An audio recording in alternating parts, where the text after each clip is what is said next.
भगवान ऐसा पड़ोसी सबको दे। खट खट खट खट, कौन है? पता नहीं कौन है। इतनी रात गए बुड़बुड़ाते हुए सावित्री देवी ने दरवाजे के बीच बने झरोखे से झाँक कर देखा।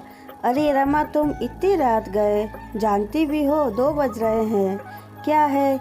आंटी जी, वो बाबूजी की तबीयत खराब हो रही है, उन्हें बड़े अस्पताल लेकर जाना होगा।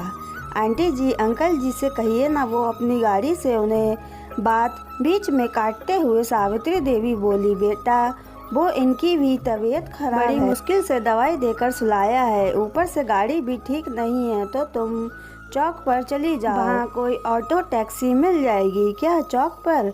रमा की आंखें भीगी हुई थी। रात 2 बजे चौक माँ बाबूजी ने कभी 8 बजे के बाद घर से नहीं निकलने दिया, कारण अक्सर माँ बाबूजी उसे समझाते रहते थे, बेटा ये वक्त असामाजिक तत्वों के बाहर घूमते हुए शिकार करने का ज़्यादा होता है, लेकिन आज तो मुझे जाना ही होगा। माँ को ढरस बांधकर आई हूँ, मुझे बेटी नहीं बेटा मानते हैं मेरी माँ बाबूजी, तो मैं कैसे पीछे हट सकती हूँ। लेकिन मन में अक्सर अकेली लड़कियों के साथ होती वारदातों की खबरें रमा के मन की आशंकाओं को और बढ़ा रही थी, लेकिन वो हिम्मत करते हुए अपनी गली से बाहर सड़क की ओर जाने लगी। अरे रुको, कौन हो तुम? पीछे से आवाज़ सुनाई दी।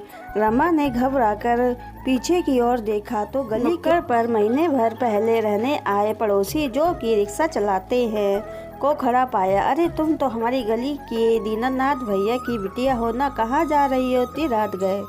काका, वो बाबूजी की तबीयत खराब है, अस्पताल लेकर जाना है, कोई सवारी रिक्शा ढूंढने। क्या दीनानाथ भैया की तबीयत खराब है? बिटिया तुम घर चलो, वापसी कहकर वह जंजीर से बंधे अपने रिक्शा को खोलने लगे। रमा तुरंत घर पहुंची, बाबूजी को सहारा देकर उठाने की कोशिश कर रही थी कि रिक्शे वाले काका अंदर आ गए।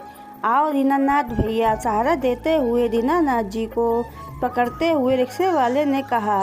अरे बिटिया, भाभी जी कुछ नहीं है, सब ठीक है, अभी डॉक्टर के पास पहुंच जाएंगे। पिछली सीट पर तीनों को बिठाकर रिक्शा पर तेजी से पैडल मारकर खींचने लगा। अस्पताल पहुंचकर रमा के साथ डॉक्टरों के आगे पीछे भागते हुए दीनानाथ जी को भर्ती कराया। देखिए थोड़ा बीपी बढ़ा हुआ था, डॉक्टर ने उन्हें दवाओं सहित थोड़ा आराम करने के लिए कहा। बेड के पास बैठी रमा को शाम की वो तस्वीरें आंखों के आगे नजर आ रही थी, जब बगल वाली सावित्री आंटी अंकल जी के साथ खिलखिलाकर गाड़ी से उतरी थी। तब ना तो गाड़ी खराब थी और ना अंकल जी की तबीयत। बस देखिए, ये इंजेक्शन मंगवा लीजिए, डॉक्टर ने एक पर्ची रमा की ओर बढ़ाते हुए कहा।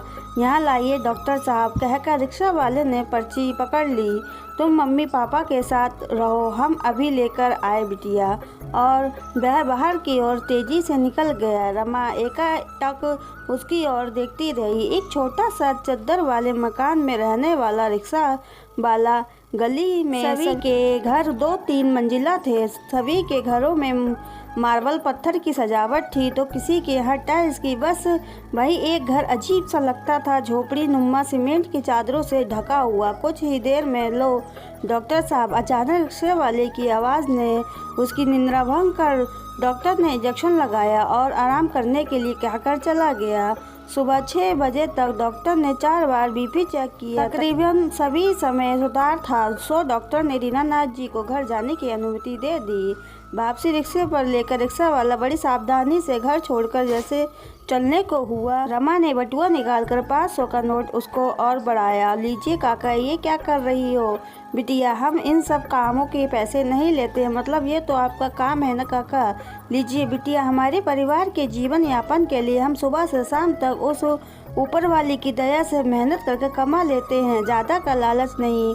वो इंतजाम किए देता है हमारे पेट का, और वैसे भी हम एक गली में रहते हैं, ऐसे हम और आप पड़ोसी हुए, और वो पड़ोसी किस काम का जो स्थिति में साथ ना दे। ऐसी कहकर रमा के सिर पर हाथ रखकर वो चलने लगा। भीगी हुई आंखें पोंछते हुए ऊपर वाले की ओर देखकर बोली, आप जैसे भगवान रूपी पड़ोसी इस बार हर घर के पास रहे। दोस्तों, आपको कहानी कैसी लगी कमेंट करके ज़रूर बताइए। कहानी पसंद आई हो तो वीडियो को लाइक और शेयर करें और चैनल को सब्सक्राइब करें। पूरी वीडियो देखने के लिए आपका बहुत बहुत धन्यवाद।